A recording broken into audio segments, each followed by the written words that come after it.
I was sent to Egypt to disappear.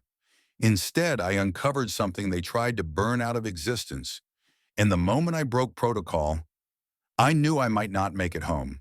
Cairo never sleeps. It watches. Even at 3 in the morning, the city breathes. Engines idle. Tires hiss against cracked pavement. Somewhere, a horn blares without apology. Somewhere else, a prayer rises into the dark. I stood near a busy road when the phone vibrated in my hand, traffic sliding past me like nothing in the world was wrong. Everything was wrong. Egypt wasn't on my schedule. It wasn't supposed to be real. This was meant to be a quiet assignment. Observe, confirm, disappear. No contact, no noise, no witnesses. Then the name surfaced. Mojave. No face, no nationality, no history, just movement. Weapons moving without fingerprints. Money flowing through burn accounts that erased themselves within hours. Entire operations that existed for days, then vanished. That was my first warning. Mojave was too clean. When something leaves no trace, it usually means someone powerful wants it that way. Langley stopped asking questions the moment the pattern appeared. And that's how you know the danger isn't gone. It's just inconvenient. That's when they sent me black status. No official cover, no backup that would admit knowing my name. Cairo absorbed me easily. The city does that. It swallows strangers the way sand swallows blood. You can stand still long enough to disappear.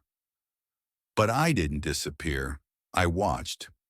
Near the outskirts of the city, past the neighborhoods tourists never see, landfills stretched into the haze. Fires burned there at night. Not chaotic, not accidental. Controlled. Burn pits. Places where smoke meant nothing and questions died quickly. Trucks rolled in without headlights. They left lighter than they arrived. Metal screamed softly as it warped under heat. Serial numbers curled into unreadable shapes. Evidence became ash. That was Mojave's signature. I should have reported it. I should have waited for orders. I didn't, because I felt it then. The second presence, not the locals, not the workers. Someone else was watching the fires. Someone trained. That's when the mission changed. I stepped away from the road, cars rushing past behind me, and made a decision that would rewrite everything. I broke protocol. I didn't call Langley. I called you, a civilian, off book, untouched by intelligence filters, someone who could see patterns without being told what to ignore. When you answered, your voice cut through the noise.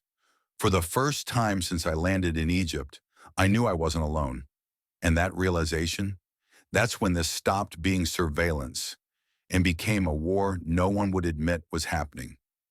If you want to know who Mojave really is, why burn pits were being used to erase the truth, and what happened after I made that call, subscribe now. Because in the next chapter, we follow the men watching the fires and discover we were never meant to survive this mission. Chapter 2 drops next.